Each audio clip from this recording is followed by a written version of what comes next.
Sabipun. Selamat pagi, pemirsa Berita Lampung kembali hadir menjumpai Anda bersama saya Iin Hermayani. Sejumlah berita aktual dan beberapa informasi menarik lainnya telah kami siapkan untuk Anda. Berikut Berita Lampung pilihan hari ini.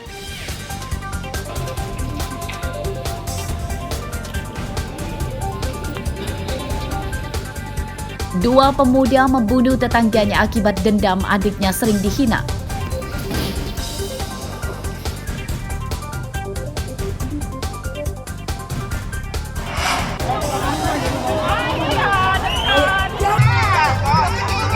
Emak-emak jadi korban pencopetan dalam kerumunan kampanye. Hilang, Bu. Tadi pas berebutan. Iya, cuma rebutan tadi, aku mau keluar. Isinya apa?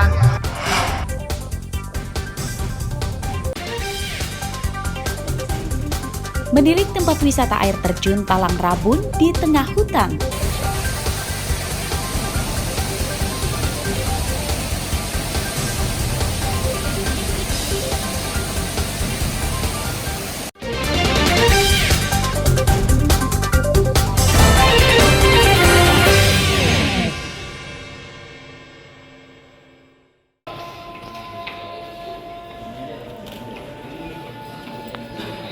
Dua pemuda warga Kelurahan Gedung Pakuwon, Teluk Betung Selatan, Bandar Lampung ditangkap polisi karena membunuh tetangganya.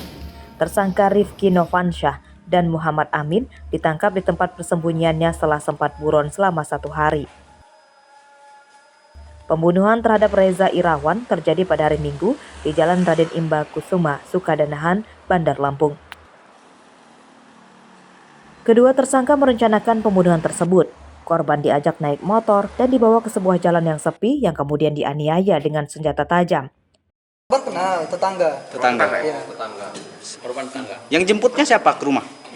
Jemputnya itu nggak di rumah. Jadi saya memang di depan rumah karena rumah saya dan rumah korbannya berdekatan. Saya di depan rumah saya ya nggak jauh dari rumah dia juga. Itu lagi nongkrong, lagi minum coklato sama gorengan itu.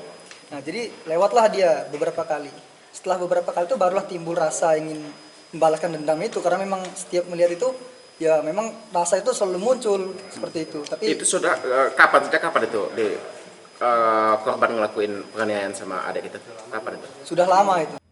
Dalam pemeriksaan, polisi mengungkap pembunuhan tersebut dilatar belakangi dendam tersangka Rifki kepada korban. Tersangka menuduh korban kerap membuli dan menghina adiknya. Motifnya adalah dendam. Jadi terduga si korban ini pernah menghina, melakukan kekerasan kepada adik korban, sehingga korban tersangka merasa dendam kepada korban terhadap apa perlakuan yang dilakukan oleh almarhum kepada tersangka. Selanjutnya tersangka merencanakan perbuatan pidana ini dan memilih tempat secara random, karena pada waktu itu di jalan yang tempat TKP ini sepi, disitulah dia melakukan tindakan tersebut. Polisi menyita pisau yang dipakai membunuh korban serta sendal tersangka dan korban yang tertinggal di lokasi pembunuhan sebagai barang bukti. Atas perbuatannya, kedua tersangka terancam hukuman 20 tahun penjara. Robi Laste melaporkan dari Bandar Lampung.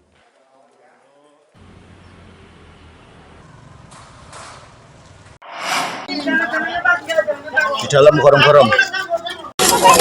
Seorang bocah laki-laki meninggal dunia akibat terbawa arus drainase di dekat rumahnya di Desa Sidodadi, Kecamatan Gadingrejo, Pringsewu, Senin petang. Jenazah Kavi Romadona berusia 5 tahun ditemukan tersangkut kayu di bawah gorong-gorong.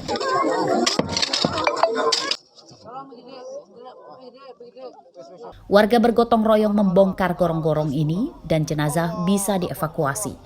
Menurut tetangganya, korban hilang akibat jatuh ke drainase saat bermain hujan-hujanan seorang diri. Pencarian korban selama 4 jam.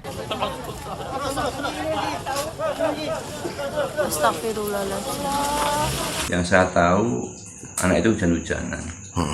Terus kabar ya lewat WhatsApp ya, sempat dicari, bahkan sempat ada berita bahwa anak itu diculik orang, tapi itu nggak benar. Anak itu masuk gorong-gorong dan sempat ngambilnya, ya gorong-gorongnya digempur. Itu artinya tercangkut di dalamnya, Pak ya? Iya, di dalamnya. Jenazah Kavi kemudian diantarkan ke rumah duka dan langsung dimakamkan di TPU dekat kediamannya.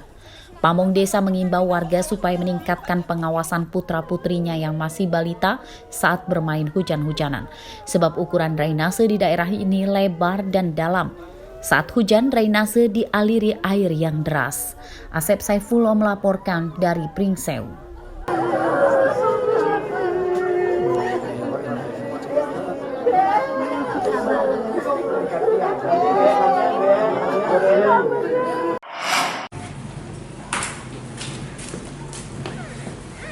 Seorang penjamret yang menyasar anak-anak yang membawa ponsel diringkus polisi sektor Kota Bumi Kota, Lampung Utara, Selasa siang.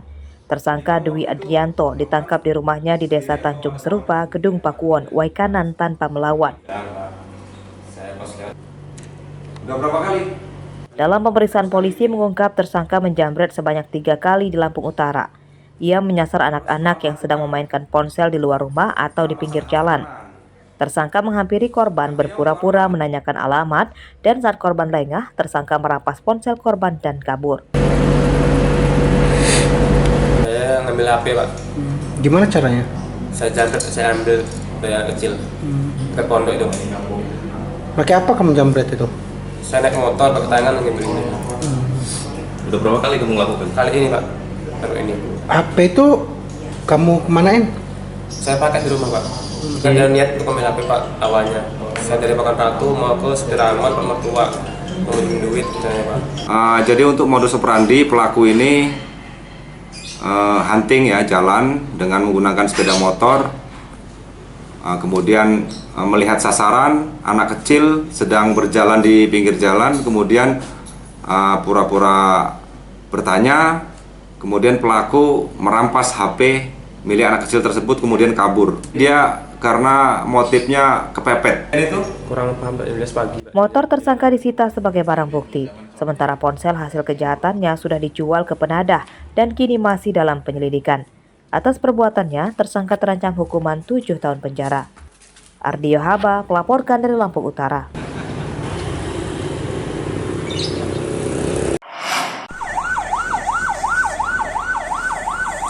Sebuah truk tanpa muatan terbakar saat parkir di tempat peristirahatan atau rest area jalan tol kilometer 20 Kalianda, Lampung Selatan, Selasa pagi. Kobaran api cepat meludeskan bagian depan truk.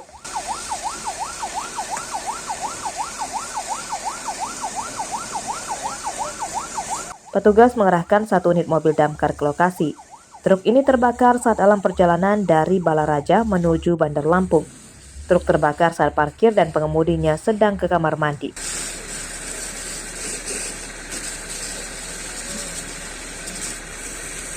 Kebakaran pertama kali diketahui petugas tol.